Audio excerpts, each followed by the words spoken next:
a coach has massive role to play in how their players behave, but also how their supporters behave. So if a coach is openly criticizing a referee and going and crossing the line, just opens up all of his supporters and all of his players to do the exact same thing, because it's modeling the behavior. We felt like you were cluttered at times in your decision making. We felt like your decision making wasn't as accurate as it could be. We felt that you actually had impact on games, and not in a positive way. If you're a coach that is really level-headed, really clear in their feedback to referees, and genuinely seeking clarity, mate, your currency and respect within our culture, in our refereeing culture, goes through the roof. I think that actually, like, the struggle is actually trying to be a perfectionist, so trying to park not being perfect. And that's the big struggle. So having this podcast and all set up in the garage, working away, and then the wife comes in looking for the keys, like, man, that would trigger me in the past, going, darling, we talked about this, I'm on a call. Welcome to Coaching Culture, the podcast about cultivating culture and leadership. I'm Ben Herring. I've been loving this side of the game for bloody ages. Today's guest is James Doleman, one of World Rugby's top referees, from humble beginnings in Dunedin, where he trained as a teacher, to becoming a professional referee in 2020. James has gone on to officiate test matches in the Six Nations, Rugby Championship and the 2023 World Cup, and most recently, the British and Irish Lions Tour. He's built a career on consistency and composure. A top man with a unique perspective on rugby. We talk about what it really takes to lead from the middle of the field. James Doleman, how are you? I'm good, thanks, Ben. Thanks for having me. That's a very nice introduction. Lovely to have you on, mate. Before we get into sort of the cultural aspect of referees and things, I'd love to know just how you got into this side of the game, because it's not a commonly tread path. How did you get in, and how did you rise up it? Well, I mean, like, the first thing I think about when I was reflecting on this question is, first and foremost, like, my love of rugby, like, led me to this job in the end.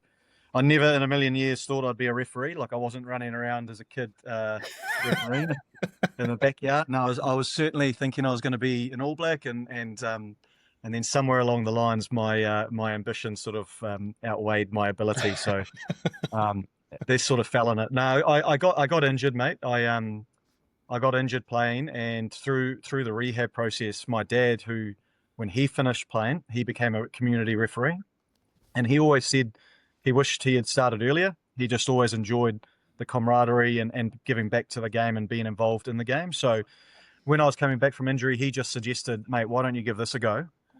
Come along to this sort of tournament. A little bit of a backward step. We lived in Asia, so we went to an international school in Asia, and all of our rugby sort of came within tournaments. And so that's when he suggested, why don't you come to this tournament and give refereeing a go? And so that was my first sort of little taste of it. Really, was just refereeing a schoolboy tournament. And I was completely out of my depth, mate. I was awful. I didn't know the laws. I don't know anything. But actually, that experience made me a better player.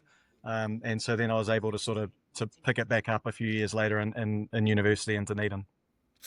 I love that, mate. It's actually a refreshing thing to hear. About the first thing you said was your love of the game, and sometimes that, I guess, that's forgotten about referees, that because they're not on one side or the other, and sometimes you forget that you're giving back to the game in your own way as well. Yeah, it's a lovely reminder. Yeah, 100%, mate. Like, I think if you talk to any referee, the reason why that they got into the game initially is because they grew up loving the game. They potentially, if you look at the community stuff, they don't necessarily maybe have the time to commit to Tuesdays and Thursday trainings, but they just want to be involved in the game on a Saturday and love that so much. So it's a great way for them to get involved. And did you, when you got into it, did you sort of say, I want to go as high as I can, or were you just sort of doing it as a bit of a hobby to start with? When was the point where you went, righto, let's be really good here? Mate, I think from the very get-go, not that first tournament. That first tournament, I was like, mate, get me back to playing. This was an awful experience. Oh, really? Just in terms of, like, I was rubbish, so I didn't really know what I was doing, and I don't like like being poor at something. So that was sort of confronting. I was like, oh well, I've been giving stick to referees for a while, and then I went out and was one. So but that was a great perspective for me. But mate, right from the get go, I thought, well, I actually really enjoy this, and I think because of my love of rugby and playing it and basically living rugby for a very long time, like all of my memories really are associated with rugby growing up, whether it's just watching rugby with dad, the excitement for a test match, the feeling when the All Blacks walk out of the tunnel and do the haka, that was something that I remember, those feelings. And so I guess like that sort of from the very, very get-go of refereeing, I always wanted to be involved in the top games.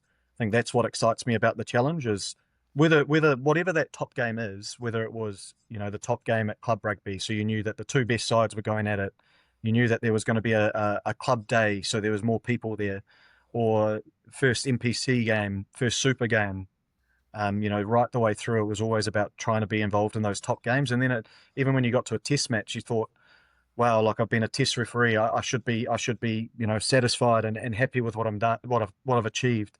It was like, no, I want to be involved in the biggest test matches and the biggest games. So it's always been that sort of next step and always wanting to achieve more. Love that, and I love that how you start where you said you'd been giving shit to referees yourself. So Yeah, yeah, yeah. yeah, and you don't like not being good at something. Do you reckon that is a personality type of referees? Is you want to nail this thing? Like, is that a personality type? Definitely at the top level, because at the top level, like why do referees do it at the end of the day? Because I think like there's two types, right? Referees will say they want to give back to the game, which they've loved so much, which is amazing, and I think initially why most people get into it. But then to commit to so long and all the difficulties that come with refereeing at the top level, there is this sort of inner competitive nature of people at the top level. I think you wouldn't, as a general rule, you wouldn't get a more competitive bunch of people than top level referees. Is that right? Yeah, yeah, absolutely. In anything we do, golf, rugby, fitness, law tests, all sorts. Yeah. Wow. And what is that personality type? Because as a general rule too, referees, the ones that I've met, are all like yourself, and highly intelligent, highly disciplined, highly determined people. Is that rule true? Yeah, 100%. I think the determination and the self determination is one of the qualities that I would associate with top level referees, because it can be such an individualized and personal space. So no one's going to go out there like we don't have. I mean, we have coach and resources, but we don't have somebody that. Essentially, what I'm saying is that our performance really rests on us as individuals. So for us to get better at what we do, we've got to drive and own that development and own our own performance. We'll be highly accountable by our management group, but really what it means is if we want to get better, we've got to put the time in. No one else is going to put that time in for us. So I think with anything really, the people that operate at the top level of what they do, they've got that self-determination around them. Do you work well as a team? Yep, I think that the biggest thing that we need to, like, it's interesting, like that reflecting on sort of culture piece and what this podcast is around. Like, it's an interesting dynamic within refereeing because it can be such an individualized sport where you're to achieve something. Really, at the end of a 4-year cycle, there's one person that gets the Rugby World Cup final. But at the end of the day, like you have to sort of take this as a rising tide floats all boats situation.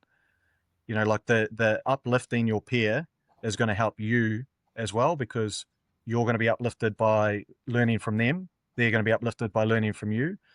So I think that's the really important thing around the refereeing in the top space is actually acknowledging, yes, it's an individualized pursuit, but actually ultimately our role is to serve the game. And so for us to serve the game best, we need to make sure that we're at our best. And how do we do that? Well, it's actually working as a team and making sure we've got alignment, making sure we're talking through things and learning from each other. Man, some bloody good quotes in there. The rising tide floats all boats, Jim. Love that Yeah. phrase. And Yeah. it's actually really fascinating how you say it's an individual pursuit inside a very much a heavy team sport and competition. Um, Yeah. Fascinating dynamic to have that, right? 100%. I think I think that's something that maybe people find interesting is actually uh, the fact that referees are driven by the appointments that they can get. So we love being involved in the big games, and that's the thing is like the dynamics or the interesting dynamic is that there's only a handful of big games that people go. So yes, we're competitive with each other because ultimately, there's Six Nations, there's 15 games. So at most, there's 15 individual referees that can be given the game in the middle. Mm. Rugby Championship, there's 12. World Cup, 12 referees go, 7 ARs, 7 TMOs. So, there's only a few positions that actually become available. So you're competing with each other. But the interesting dynamic is that even though we're competing individually, some of my best friends in the world are other fellow referees who technically you could say we're competing against. And Mm. that's, I think, because of the shared experiences that we've gone through. Yep. And that's the beauty of it. I think the interesting thing as well is in any given test match, you have your own mini team. So in a test match, we have a team of 5. And that's quite a cool experience too, because you try and quickly bond over the week of the test match. Now, you might have worked with them before, you might not have worked with them before. So the bonding becomes a little bit more important if you haven't worked with them before versus already knowing each other and knowing each other really well. So that's an interesting dynamic too. I think trying to make sure that the team of 5 is connected and ready to go with clarity going into big test matches. Oh, I love it. How does it get appointed? Do you get a phone call from Phil Davis, head of refs, and do you get the other one? Sorry, you didn't make it. Do you get those sort of calls? Is that how it I've goes? had I've had both for sure. I've had both. So yeah, so we get a call from Joel. So Joel, who would be, so Phil Davies obviously been on the pod before, but he's the boss of the high performance space, and then he would under one of his umbrellas is the referees, and then we'd have Joel, who's our boss, direct boss. So for the appointments, you'd get, for example, the British and Irish Lions series. They would have a video call with us just to explain their decision around why you're going or why you're not going, what we sort of saw in your performances over the last 12 months that have summarized why you're going, or conversely, why you're not going. And therefore, then you've got direct messaging around what you can do better to make sure you're going next time or the next selection window. Or exactly that you're on the right track and we want you to continue to do that. Wow. What can you give us a little bit of insight? Like what sort of feedback have you got? Like anything you can share around that? Because I'd sort Yep. of be interested to know that. So the most recent one, the British and Irish Lions series, was that in the data that they had been collating throughout my performances through the last 12 months is that there was high levels of accuracy, there were low levels of HIDs, which is high impact decisions. High impact decisions are incorrect tries being awarded or incorrectly ruling out tries, incorrect yellow cards, red cards, or incorrect decisions that then lead to big moments or scores. So really one of the big metrics that we want to avoid as referees is high impact decisions. So I think over the last 12 months, I had one high impact decision, which was an incorrect card in a Six Nations game at the start of last year. So that was what they talked about in that specific meeting. I've also made, on the flip side of that, I had the call that I was the 13th in the middle referee for the World Cup in 2023. So if you sort of listened to the numbers before, it meant that I didn't go as a middle referee. I went as the reserve referee and as an assistant referee. Yes. So I had that call, and that was basically the call and the feedback I had around that, which was it's incredibly disappointing not to achieve, but really positive from where it got me And what it forced me to do was reflect on why I didn't get selected as one of the 12. So that feedback was, look, we felt like you were cluttered at times in your decision making. We felt like your decision making wasn't as accurate as it could be. We felt that, you actually had impact on games, and not in a positive way. We felt maybe that your mind was cluttered and too concerned with overall getting to the World Cup rather than going and refereeing each game well. Which I actually thought was really fair feedback at the time, because I was new to the environment. You're thinking, how do I make sure I get to these big games, and almost sort of not taking each moment as it came. So more focused on the outcome rather than the process. And that was really key for me, and actually going and keeping things now in my process and what I do for building up for games and building up for seasons, is keeping things really simple in my prep, making sure that I have complete clarity when I go out onto the field. And so that's been really beneficial.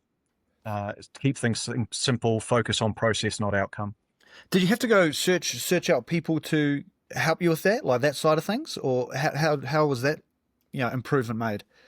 Yeah, 100%. So we've got mental skills resources in place that we talk through, creating a season plan, making sure that we've got really robust processes in place to make sure that games go well, and also when they don't go so well, why. So you're always reflecting, always learning, and then always implementing it in the next week.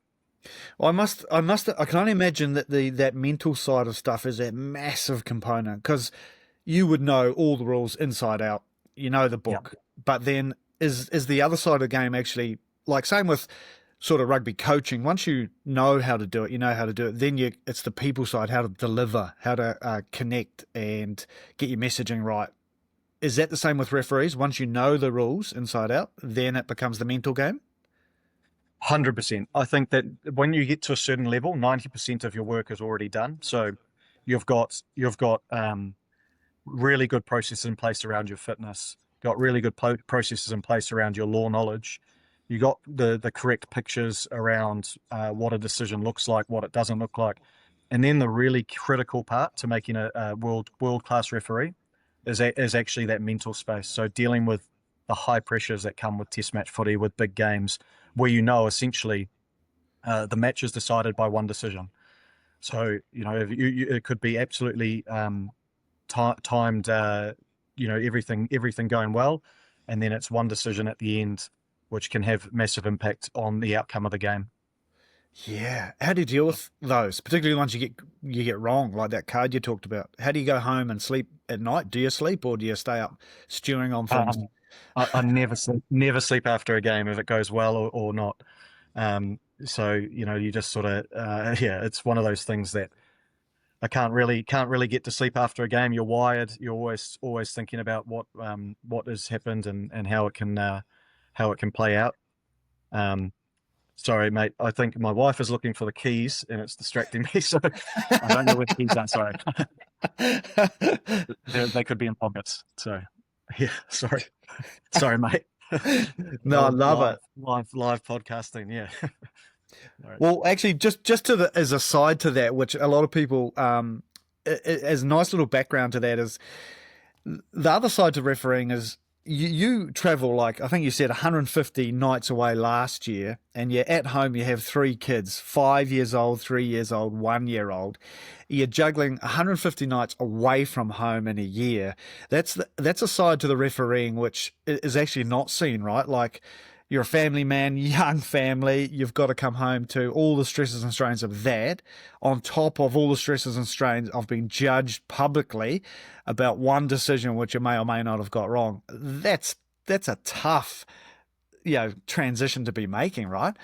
Yeah, mate. It is really tough. Like I personally, I actually really struggle with that too.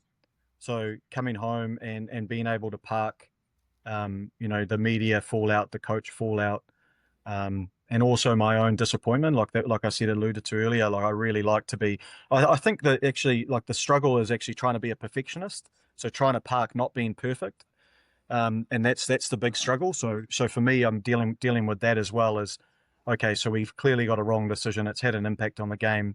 Your name and your face has been blasted through the media, through social media.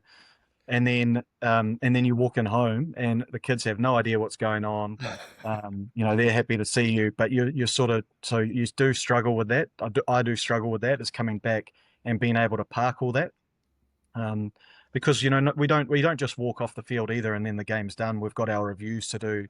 We've got our feedback to give teams. We've got the reviews with our coaches, with our management, and that all sort of drags out over the week. We need to get better, I think, in that space around making sure that we park one game and move on to the next.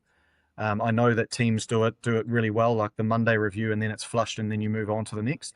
Sometimes with the feedback and things going on in the background with referees, it can continue, for 3 or 4 days after the game at the very least. And if it's a really massive game, it can continue for a lot longer when you're still feeding back. So Ez has a little bit to deal with, and I think she still hasn't found the keys. Darling, I think they're on the big thing out by the heat pump on the big tall boy. Yeah, I just remembered that. So sorry, mate. She's got 3 kids loaded up in the car and ready to go. So yeah. Well, mate, it is fascinating. But how do you park it, mate? Because like you walk down the street, particularly where you're living in New Zealand, where rugby is an absolute, everyone has their opinion, and the opinion of referees is always critical, regardless how well you do. How do you park it? Well, I think you have to get really robust in your own processes. So you have to really know, do your review properly, and so your feedback from your own game has to come from how you're viewed it. Versus if you're just after external praise, you're never going to win that as a referee. So with refereeing, it can become quite a lose-lose situation. Walking into a tight game, that one team is going to be angry with you, and one team is just going to be like, we won, it's all good. That's the reality. Is that you're going to have 50% that are going to be pointing out some issues in your performance that have resulted in a loss. And if you don't have really clear understanding of what constitutes a good performance for yourself, then you're always going to be sort of chasing that feeling of a loss. So getting really clear on what a win is for a referee is I think really important, and that's some of the work that we've been trying to achieve is getting some metrics in place that is going, well, this is a good performance from a referee. Yes, there's going to be some learnings. There's always going to be some things that you're going to take away from it, but this performance was a good performance because of X, Y, Z, and that's really clear in review. Then you can sort of go, okay, well, every little bit of sound and noise that's going on externally, it can't impact me because I've got now to move forward and referee another big game in 5 days' time. Yeah, love that. Focus on internal feedback. Understand what constitutes a win. Yeah. Mate, that's probably a great philosophy for just life in general, right? Yeah, I think so. Yeah, 100%. If you, and that's where you get a little bit older and you get more and more comfortable in your own skin. Yeah, that's right. That's right. Yeah. And do you think the refereeing experience has actually toughened you up? Oh, well, thicken your skin up in general life, dealing with people? Yeah, 100%. It's definitely because refereeing forces you to do a lot of work around yourself and understanding yourself, understanding what triggers you. So, for example, like me having this podcast and all set up in the garage, working away, and then the wife comes in looking for the keys. Like, man, that would trigger me in the past. Going, darling, we talked about this. I'm on a call. I can't be, and then to come in. So you just sort of understand like what triggers you on the field. And then that sort of makes you forces you to understand what triggers you off the field as well. So it's sort of like a dual benefit, really, is the understanding of self, so that you can monitor your emotions. It's actually quite cool that you talk about understanding rather than just knowing. Like when you know you do something, but understanding is you work through those deeper reasons why that triggers you. Yeah, I mean, you could understand why you're getting flustered or frustrated in a moment, but until you understand it, what triggers that, well, you're not going to be able to control that.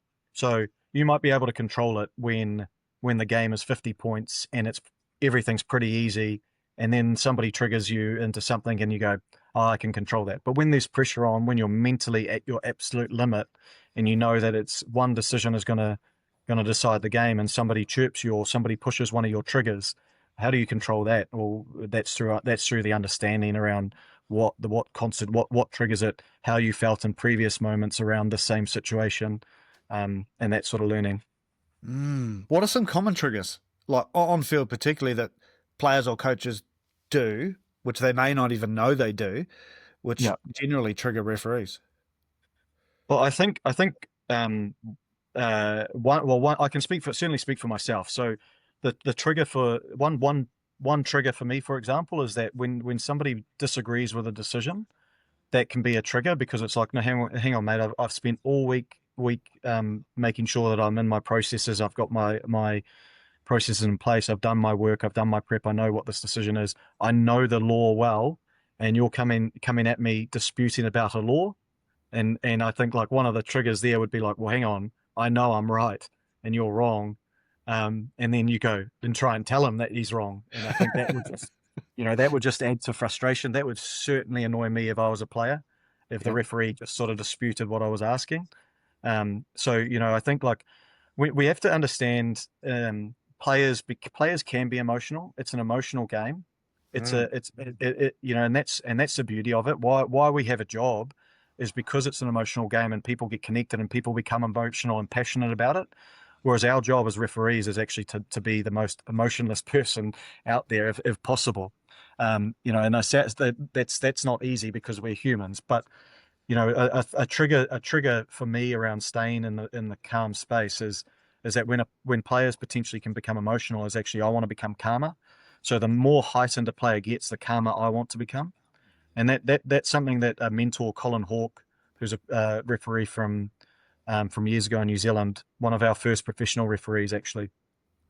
He always installed that in us, and he was a coach for a while. So everyone that's come through his sort of school of or generation of coaching maybe has taken something from him, and I certainly took that from him. Is that when players become emotional, referees need to become calmer.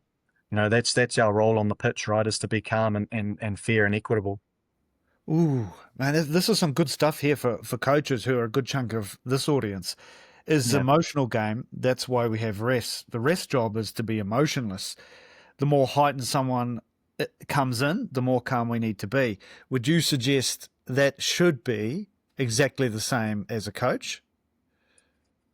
Or is it? Um, I think it's. I mean, like I think there's always a benefit for calm messaging, but I also understand. One of the things that I've really enjoyed in the last maybe 3 or 4 years is New Zealand Rugby has pushed for us to be involved full time in professional teams, which means that we can't referee that team. So, for example, I'm in with the Highlanders, and I think you can't help but become emotionally attached to the team, because you're wanting to win. So I understand when coaches are emotional because they're so invested in it.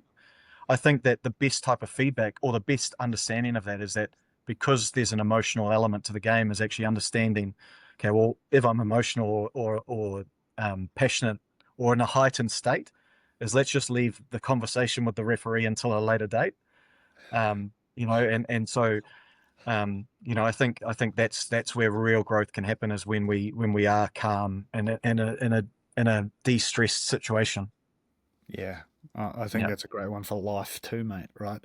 yeah, 100%. Well, so now, Jimmy, this conversation is around culture, and it's largely how we can improve our culture and some of that softer skills of the game, or not just the game, but of our leadership and things like that as leaders in anything. Have you got a definition of culture from your perspective, and have you got any insight of when you walk into a team room whether you know it's a good culture or bad one? Yeah, 100%. I think like my view on culture is I think it's an environment which is created through belonging. I think that you have to belong to something to have the connection to that culture. I think it's defined by the lived behaviors and values. And I think it's pretty organic. I think it's created by the individuals that are involved and the Mm. leaders of that environment. They really dictate. You can sit down and talk about this is what we want to do, this is what we want to do, and then not do it. And I think you can see that all the time. But when you get true leaders that say, this is what we want to do and this is what I'm doing, and then you can see me doing that, then that's where the culture comes into it for me. Mm. I think like we've already talked about, like with the difficulty around some of the the refereeing culture, particularly is that because there's no clear or there's no clear, I guess, common goal that everyone can achieve.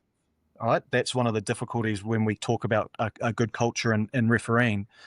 But I think when I reflected on this, we have a great culture within refereeing, and not just within the environments that I'm involved in with World Rugby and New Zealand Rugby.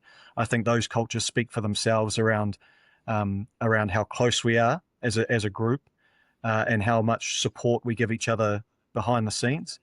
But also some of the structures that are in place around that we can then really delve deep into professional development and growth. But I actually reflected on it more as a refereeing culture in general. And I think one thing that people maybe don't necessarily know around refereeing is that no matter where you go in the world, you'll be able to connect with people that are involved in refereeing because of the shared experiences and the shared, I guess, sort of trials that we go through at times. Yeah. But yeah, it was interesting. And then, mate, your second point around that, like, can we perceive around the culture of teams when we go into the changing room? I think we get a snapshot of it. It's obviously hard to really say 100% what that culture is like, but I definitely can perceive a culture that is really, really humming when I walk into a changing room. And I can also perceive a culture that may be a little bit fractured and have different cliques, I guess. It's just my perception when I walk into a changing room. So, for example, if I walk into a changing room and players are off, because the manager will always meet us at the changing room and go, okay, yep, we're ready. It's always a defined time. So at quarter to 7 at night, we go and meet team X. And I know my perception of it, when a team is really on and really connected and really together, is when we walk in, the manager meets us, and then we walk in and the whole front row is there standing waiting to talk with the key coaches that need to communicate. I think that sets a really professional standard. And then I walk into other changing rooms where, one prop's on the toilet and he comes out late. Sorry, ref, I've just washed my hands. Coaches are all over the show. The players are not there. Then it's like, oh, have we got everyone? Oh no, one person's out on the field already. Oh, we've got to go run and get him. And that to me just sort of goes like, whether or not it's just a snapshot, but it creates a little bit of disorganization and go like, guys, this is literally on the run sheet that you meet at this time. So for me, that's sort of like one thing that I go, man, when I see a culture really hissing is when I walk in and teams are ready. Teams know what they're going to say to me. Teams, that's the sort of thing, I guess. And it's only little small details, but you can sort of pick up on it. You can pick up on body language. You can pick up on eye contact. You can pick up on what they're sort of asking. If they're asking stuff about the other team, are they really driven around or really confident around what they're going to achieve? I think when teams go, no, we're just going to focus on ourselves. We're going to do this. And then when there's eye contact, when everyone is involved in shaking hands, like the behaviour thing, it's all small things, mate. It's really hard to sort of explain, but it's a feeling that you get.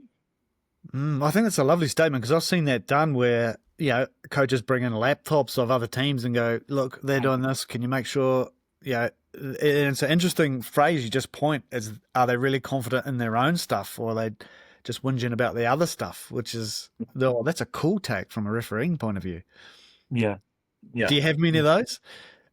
Yeah, you often have that, and the thing is, like, we put some good processes in place at the top level around, like, we can't have clips when we're walking into the changing room. We can have clips during the week, but they have to be earlier in the week, and we can have phone calls. So I think there's some really good collaboration going on between coaches and referees at the moment, especially at the top level, driven through Phil Davies and Joel Jute, just around. And obviously at Super Rugby, there's some really good collaboration through Chris Pollock and Brendan McKibben in Australia. Just around trying to make sure that we're refereeing the game, because essentially the game is refereed how the coaches have fed back that information. There's always meetings around the shape of the game and what we're wanting to achieve, and the coaches drive that. We as referees then just have to adapt that with the law and go, all right, these are our priorities. These are what we agreed to. So I think there is really good collaboration at the moment. Yeah, that is interesting. And so a lot of that collaboration leads to, like, because sometimes you see little periods where the refereeing at international level is following a certain trend, like presently a lot of reviews of tries and going back. Is that something that's been fed back and given to the referees, and then you go away and implement that directive from coaches? Yeah, 100%. There's I don't know the details of the timings, but I know that there's 100% shape of the game meetings. I believe it's every year, or it definitely comes in at the end of the big shape of the game comes in at the end of the World Cup cycles, where all the coaches meet, all the and other key stakeholders of the game, with union CEOs. We have a referee influence on that as well. But that's really where all the drive comes out of. So, with the involvement of TMOs now, we ultimately we need to own the decisions on field as referees. That's the gold standard, is that we get the outcome. But coaches have said to us repeatedly, they actually just want the right outcome.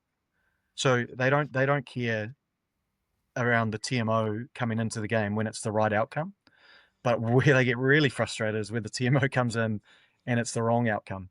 Yes. And that's the key thing is that's not the TMO isn't really the issue. The issue is when the TMO comes in and we get it wrong. Yeah. Yeah, Yeah. I can understand. I can absolutely understand why. Yeah. Well, what about in terms of coaches, Jimmy? About when do they get it wrong? What's some examples from your perspective of great things coaches do, but then also really poor things that coaches do which don't help, the Yeah. relationship and things like that? So I think coaches, the top level coaches that I've experienced have been really good at making connection during the week. So we connect during the week, and they seek out if there's any information that we've picked up in our preparation around their team. So is there anything that they can do during the week to change the behaviour of their team so that they don't get penalised in the game? So I think Phil Davies said on your podcast a few podcasts ago around, just the top level teams are incredibly disciplined, and discipline is one of their key metrics when selecting their players. And Right. that's what I think like the coaches are doing well, is they've actually actively involved referee resources in their environment, so that then when they come to us, they just trying to finalize, is there anything particular or specific that you've picked up in your prep that we can change to make it an easier day for you? But also, we don't want to get penalized and give their teams entries into our 22 or points on the board. So that's one thing I've really noticed. I've noticed that that the collaboration around coaches and with their captain and us has really been beneficial. So understanding, okay, what communication style does your captain want to use? How can we make sure that we get the best outcome with that? What don't you want to have as a referee? What do you want to have? So that's been really beneficial, I think, in building the relationship on the field with the captain. We've also started providing feedback straight after the game, just with our timelines. So, rather than having the coach send in their review and their questions, is we've gone out with our review first to just go, look, we believe on review this is an error. We believe on review this is a non-decision. We should have blown our whistle here. We didn't. This is why I blew the whistle here. This is the outcome. We believe this is a correct decision. And then just providing some summary there. And then if there's anything that the coaches then want further clarity on, then they can come back specifically and ask around that, or anything else that we didn't have on that playlist. I think that's been beneficial in trying to help coaches understand. We also, as I mentioned before, we have a referee resource in each team, which has been beneficial for them to be able to talk to that referee, but also probably understanding how we go about our preparation a lot more too. Have you had, I love that, mate, that coaches seeking, this is international level coaches, Yeah, seeking understandings from the ref, like during the week or the weeks leading up to it, to actually be proactive and correct stuff. yeah. And obviously if they do it well, it sits well with you, then you can understand why they're doing it. Do you Mm. have the opposite happen at times where they've come in, aggressively and said, I want you to do X, Y, and Z, you can't. Do they do the opposite to you as a referee? I think there's always been the temptation for coaches to put pressure onto referees. I think that by trying to maybe to try and block us into decisions that we must give, like that will benefit them. So I think yes, I've definitely experienced it.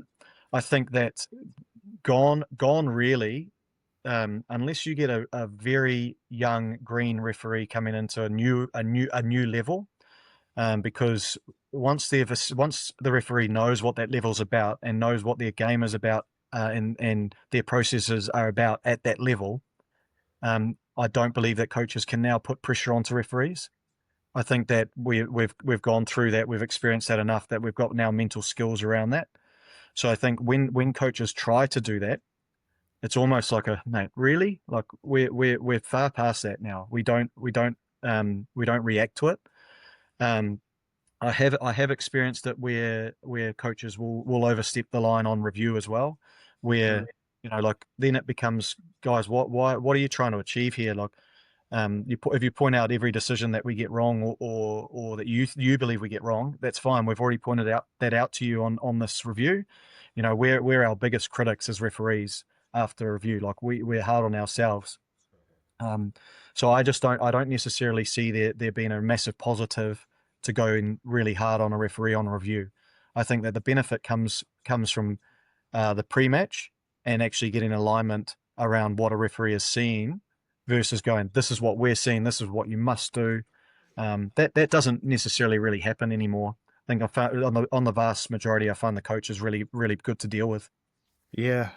I think there's also a massive amount of bias in coaches post game Yeah, around. I think we did a little experiment where I had a good number of friends coaching at a high level, and when we'd play, we would often swap our referees' notes with the other coach, and just because we knew each other well. And so we would have 30 clips we were not happy with, but then so would they, ones we hadn't even seen because our bias was our own team. And yeah, we were looking for stuff that, affected us. Whereas the opposition coach shared their biases of what they were looking for. This should have been penalised. This wasn't, and it evened out.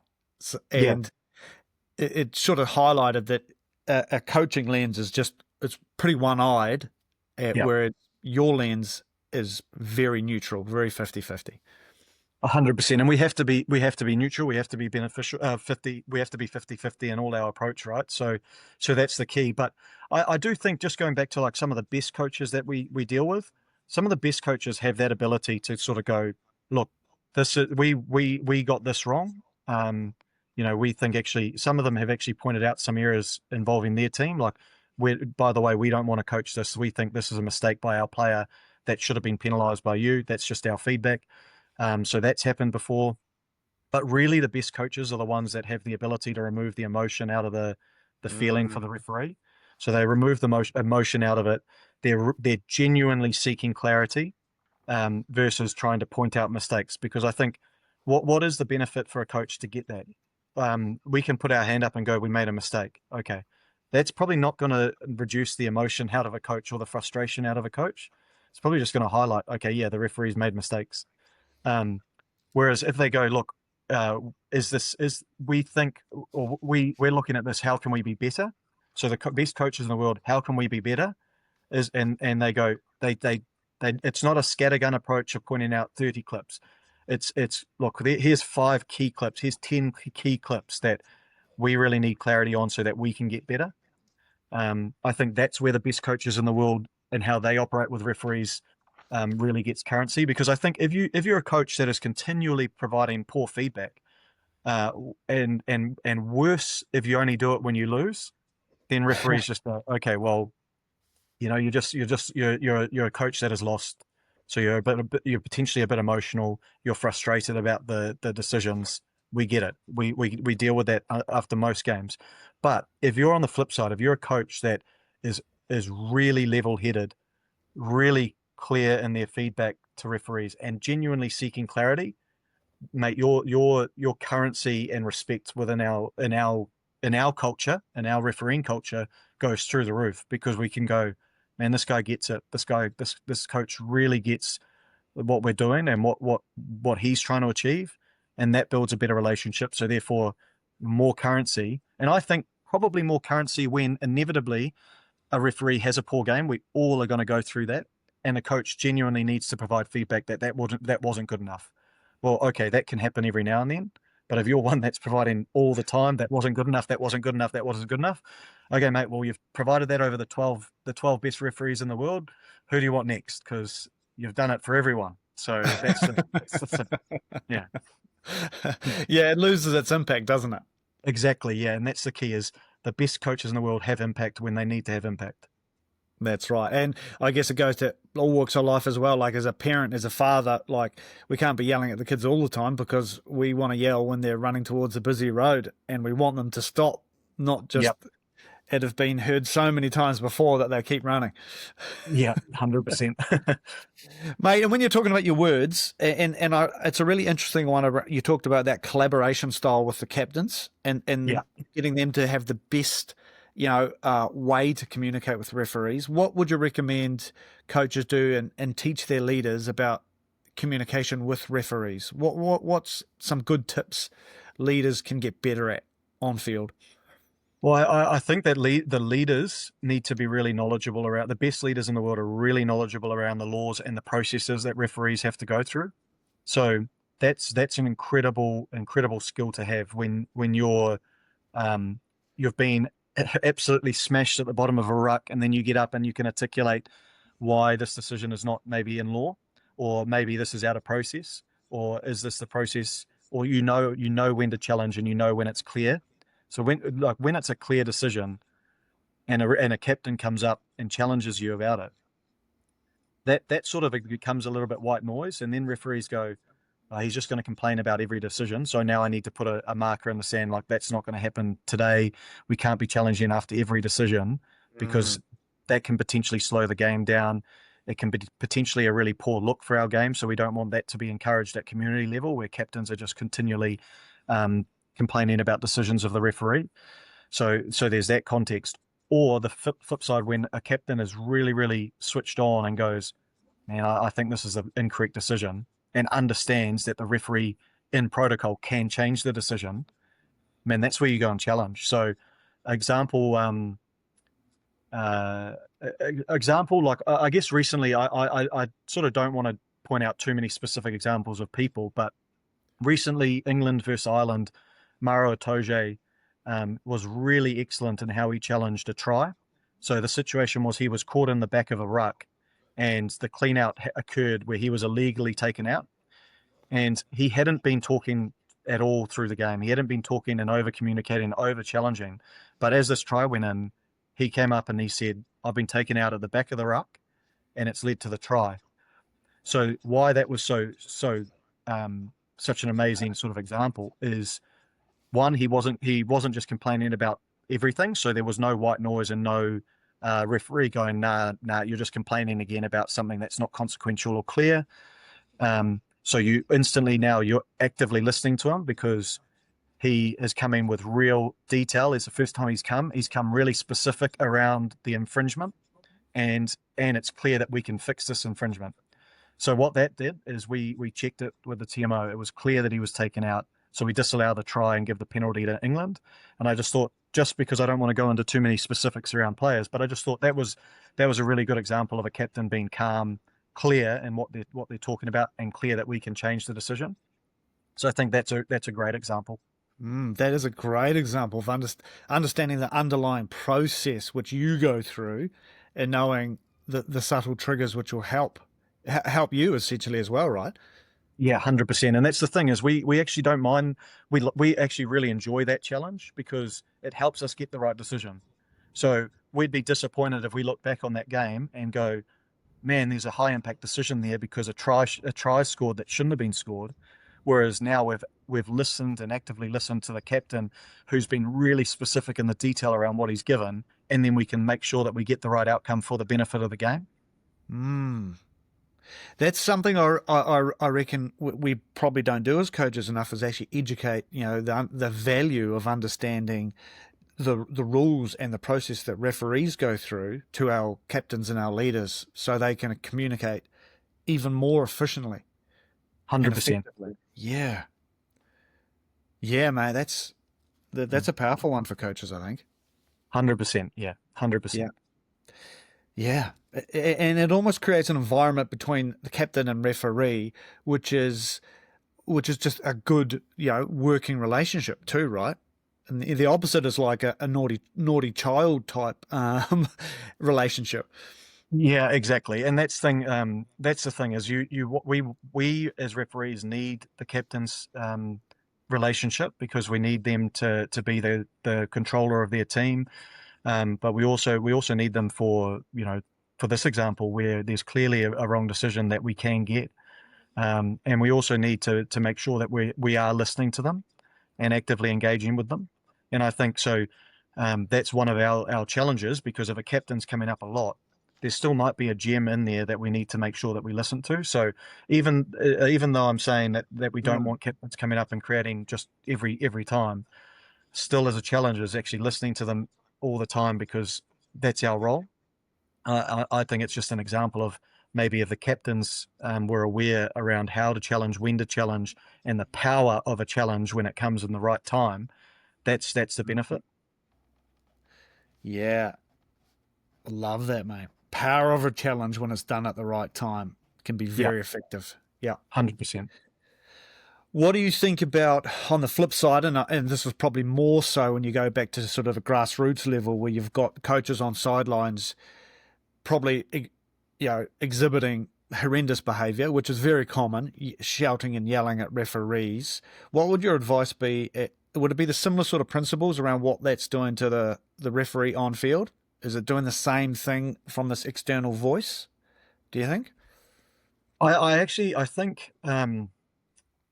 I think that the refer like the coach's behavior in general, so not even just community rugby, but in general, coach's behavior flows down to their team. So whatever their coach is doing or saying um, flows down to their team and their team's behavior. And so if you look back at talking about when you can tell a good culture from a culture under threat, I guess, rather than a poor culture, um, is when you're refereeing and players, not just the captain, but players are actively arguing or are constantly um, talking to you or challenging you or being slightly disrespectful. Um, I think that it's interesting at times. I've heard when I've been involved in games like that, where the team is like that, and then I've spoken to individuals in that environment that I know around how the coach communicates, and often some of the things come back as go, yeah, the coach, man, he said you guys were shit, you guys are awful, and blames a lot of the outcome on the referee performance. And I think Mm, that's a big risk for a coach to do is when they start involving the referee in the team's performance or start openly openly um, criticizing a referee to their players. I think that can then permeate onto the field. And so a coach has massive role to play in how their players behave, but also how their supporters behave. So if a coach is openly criticizing a referee and going and crossing the line, well, that just opens up all of his supporters and all of his players to do the exact same thing because it's modeling the behavior. And then I think that that's tenfold when you get down to the community level because sideline behavior is just a mob mentality, really. absolutely it is.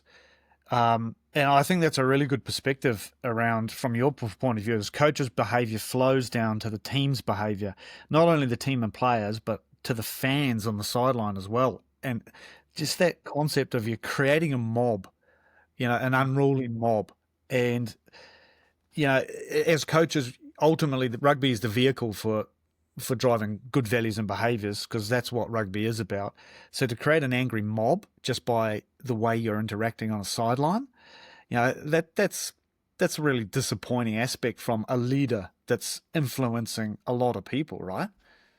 Yeah, 100%. I think and on the flip side, because we've seen over the history of rugby that does occur. On the flip side, when we see a coach having the opportunity to do that through media or post-match interviews and not taking that opportunity, I think that grows a massive amount of respect from that referee because there's that element of trust where look, my feedback to this coach is not going to be leaked out to the media, or I know that this coach is really level-headed. He's gonna come and ask some questions privately behind closed doors, but he's also not going to try and flick the pressure off himself onto the scapegoat, which could be the referee. So I think that when they don't do that, man, there's a massive amount of respect for coaches that that don't bring it into the public. I think this is a really great one to hear, Jim, about scapegoating. When you're blaming a referee, if that's your first point of call, you are scapegoating. You're trying to take the heat off yourself as a coach, and you're trying to say it's that guy's fault. And that I think it's really important to highlight. That's what you're doing. If your first comment is something about the referee, you're scapegoating what you do because you're the coach and you're the leader. Absolutely. It's not the independent person here who's taken the emotion out of this game. And I think we forget that as coaches. And you see it all the time. It's the first reaction, almost every loss, it's the referee's fault. And like that's blame. That's blame culture, isn't it? And it's not good. And I personally wouldn't want my children to have that. So why would I want, I don't want my children to make excuses and blame other people for potentially something in their control. And so why would I want it for my team? Yeah, absolutely. Absolutely. The other aspect, Jim, which I'm really I know you've got a few examples here, I certainly do, is in that grassroots community level, it's often volunteer coaches and it's often young guys like you were that are injured, can't play anymore, or not good enough to play, but they love the game, they want to give back, they step out there in the middle, and they just love it, and they're good young people that want to give back to the game, and then they get bombarded with all this criticism, and they don't have at that age that ability to have mental skills coaches or go through that process. And I've known a couple of coaches that have actually had to leave because of how hurt, and they didn't want to step back on the field because all these old boys of a club have got into them on the sideline. These 60-year-old men are abusing an 18-year-old who's doing his best to give back to the game. And do you have examples of that? Because I think it's massively important to highlight is the impact your words on a sideline as a coach or even a fan can have for the guy in the middle or girl in the middle. Yeah, 100%. I think it goes back to the reason I got into refereeing, which was for the love, or I guess the reason I got into rugby first and foremost was I loved rugby, right? And so everyone that's involved in rugby loves rugby. Like it's a you wouldn't be involved in it if you thought rugby was okay, or you were just like, oh yeah, that's all right, I can give or take rugby, mate. There's a deep passion for rugby, and I think the risk with referee abuse and why. Because first and foremost, I'm really conscious that we as referees have a role, especially at the top level of the game, to be held to account. And we are held to account within our environment around how we perform. There's heavy scrutiny on our performances within our environment, and therefore there impacts our selection and future employment. So first and foremost, we have to put a hand up for that. The conversation more so around referee abuse has to come from like the actual fact that we need to protect our game. So if a referee is coming through and they go, well, I've actually fallen out of love with rugby because of what people within rugby are doing to me, and that pressure is flowing down onto me, I think that's the really critical part that we as a game actually have to have a conversation around, or not, or keep at the forefront. Obviously, we've seen recently one of the rugby unions in New Zealand had to postpone or cancel a whole round of rugby because of referee physical abuse and threatening. So, we don't want it to get to that point, because actually without the referee, then we can't allow the players to play the game. And that's the critical part, is that if we get to the point where no one wants to referee, well, then there's no game, because we can't actually do it unless we go back to the days where the two captains agree. But good luck trying to achieve that. Well, that's where you bring back rucking, isn't it, Jim? Bring back rucking. Yeah, no rules, just law of the jungle. Exactly. The old street fight comes back. Mate, it's absolutely right, mate. We've got to look after those that are putting themselves in the middle, like yourselves, especially at the community level, where you're out on the island there a lot of the time. You're often walking into some pretty hostile places, and you want to keep the integrity of the game that's not happening, because that's not the game. That's why rugby's so loved around the world, that it is a values-based, respect-based, honourable game, which has a huge physical and emotional component. Absolutely. I think you talk about the rugby culture. That's the big thing. It's like, let's get back, like, let's make sure that we don't lose the rugby culture, which is the element of respect. Like, there isn't, mate, I grew up and I played football as a kid as well. And there would be no chance of me refereeing football, because I couldn't deal with the way that's refereed and communicated between players and referee, and the culture around that. So I think in rugby, we're really fortunate around that. That's actually a fundamental behaviour and value in our game. And so it's just making sure that we constantly keep that at the fore, because that's a crucial part. Absolutely right, mate. That we are the preservers of great value, both coaches and referees, and any sort of leaders in the game. Absolutely. Jim, this has been a wonderful chat. We've got now time for one more question, and the question is this: is there any part of the game which you believe strongly in that you think your contemporaries or peers might disagree with?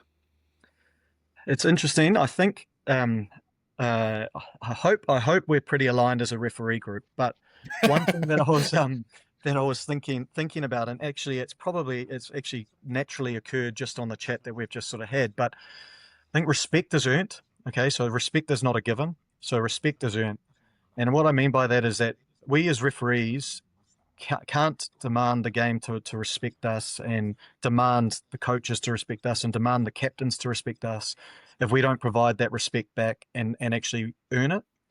And I mean by that is that players can be respectful without having to respect us. If you're behaving in a respectful way, then that's great. That's the values of our game. But we as referees have to do something, and that is be respectful of the coaches, respectful of the captains, and respectful of the players. I think where frustration can grow is when we get into the potential for referee to be a school teacher type tone, or the policeman mentality, and that can just lead to frustration.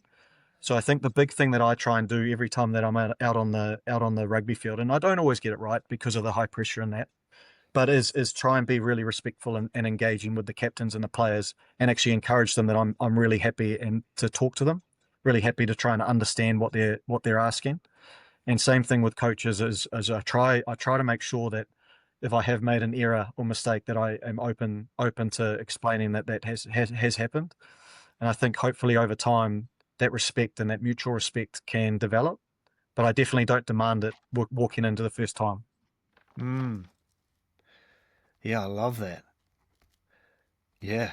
I see. It's actually funny you say that, because I remember a friend of mine, Paul Tito, had the role for a little while of giving advice and feedbacks to referees and how they walk into the room.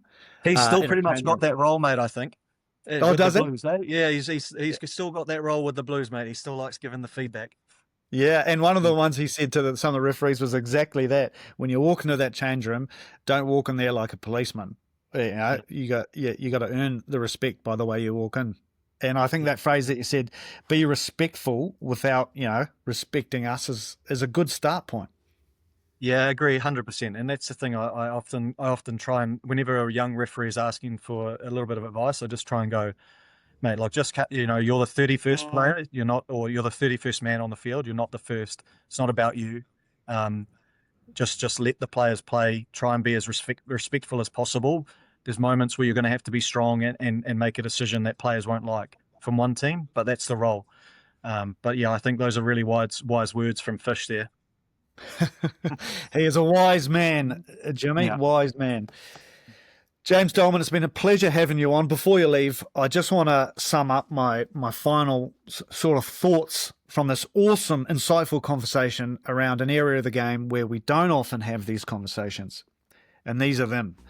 Number one, brother, coaches' behaviour flows down to the team's behaviour. Now, open criticism leads to the players and fans modelling that behaviour and potentially creating sort of a mob mentality. And we talked about today that scapegoating nature that we never want to be that as a leader and a coach, is scapegoating to the independent person who is the referee. So our behaviour, the way we interact as leaders and coaches, flows down to everybody else. And we want to model fantastic behaviour. Number 2 is this concept of trying to park being perfect. You raised it as a refereeing perspective, and you had a lovely phrase about understanding what constitutes a win for you with your own internal feedback. And I think that's lovely for coaches and leaders of any sort to take on board as well. Don't worry about being perfect in everyone else's eyes. Have your own critique and your own measures, which really leads to you being the best version of yourself. And number 3, you raised the concept that this is an emotional game and that referees have to be, on the whole, emotionless. And the more heightened someone is on field, the more calmer referees have to be as well. And I think it's important to note as coaches and leaders, we've got an element of that as well, as removing as much emotion as we can, as often as we can, to again model what we want from our players to be. Love that, mate. Jimmy, what a pleasure having you on the show. As always, wonderful conversations. No, you're a legend, Ben. Thank you so much for having me.